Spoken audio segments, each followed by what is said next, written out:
Hello everyone, good morning. इस video में current affairs के बारे में बात करूंगा यूपीपीसीएस 2026 के लिए और साथ ही आरओ एआरओ की अपकमिंग वैकेंसी के लिए भी, क्योंकि ऑब्वियस सी बात है, पढ़ाई तो आप अभी से करेंगे ना।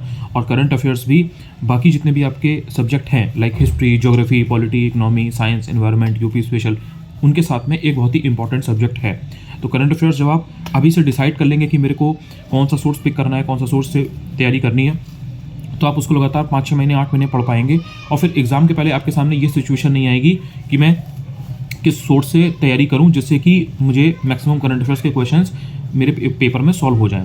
तो इसके लिए आप अभी से डिसाइड कीजिए। देखिए, मार्केट में इंग्लिश और हिंदी दोनों के ही अब एम्पल ऑप्शंस हैं। ऐसा नहीं है कि आपको इंग्लिश मीडियम में कोई भी ऑप्शन नहीं मिलेगा या फिर हिंदी मीडियम में नहीं मिलेगा। करंट अफेयर्स को लेकर के एक चीज़ बिल्कुल क्लियर अपने दिमाग में रखिए कि अभी मतलब जो 2025 का जो साल रहा है, इसमें दो बड़े एग्जाम जो आपके हुए हैं, जैसे कि एक आरओ एआरओ 27 जुलाई और एक यूपीपीसीएस 2025 का प्री। दोनों ही एग्जाम में करंट अफेयर्स का वेटेज बहुत कम था। आरओ एआरओ में तो ना के बराबर था, बहुत ही कम क्वेश्चंस थे, और जो क्वेश्चंस थे वो भी बहुत ही बेसिक थे। वो आपने बहुत ज़्यादा पर्टिकुलरली स्पेसिफिकली नहीं भी पढ़ा है तो भी आप कर ले जाओगे। एंड यूपीपीसीएस 2025 के प्री की बात करें जो कि 12 अक्टूबर को था, उसमें भी जो क्वेश्चंस थे वो बहुत ही बेसिक थे। ऐसा नहीं था कि आपने अगर एक साल का पूरा करंट अफेयर्स तैयार किया है और बहुत टाइम दिया है तो आपको बहुत फ़ायदा होगा। आपने अगर थोड़ा बहुत टाइम दिया है तो आपको ज़्यादा फायदा होगा, रादर देन कि आपने 2-2, 3-3 सोर्स से पढ़ा हो, दिन रात पढ़ा हो। और ये चीज़ आपने अगर पेपर दिया होगा तो आपने फील की होगी कि जितना टाइम आपने उस पर दिया उतना क्वेश्चंस एग्जाम में आए नहीं। तो क्या इससे आप ये कंक्लूजन निकाल सकते हो कि करंट अफेयर्स पढ़कर नहीं जाना है? नहीं, ऐसा नहीं करना है।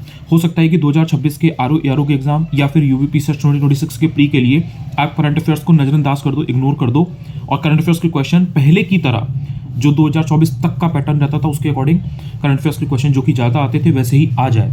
तो किसी को नहीं पता, लेकिन ऐसा भी नहीं है कि आप अपनी पूरी जो टाइम है, पूरी जो तैयारी है, पूरा जो समय है वो आप करंट अफेयर्स पर ही डाल दें, क्योंकि कोई बड़ी बात नहीं है कि आपको लिमिटेड क्वेश्चन देखने को मिले।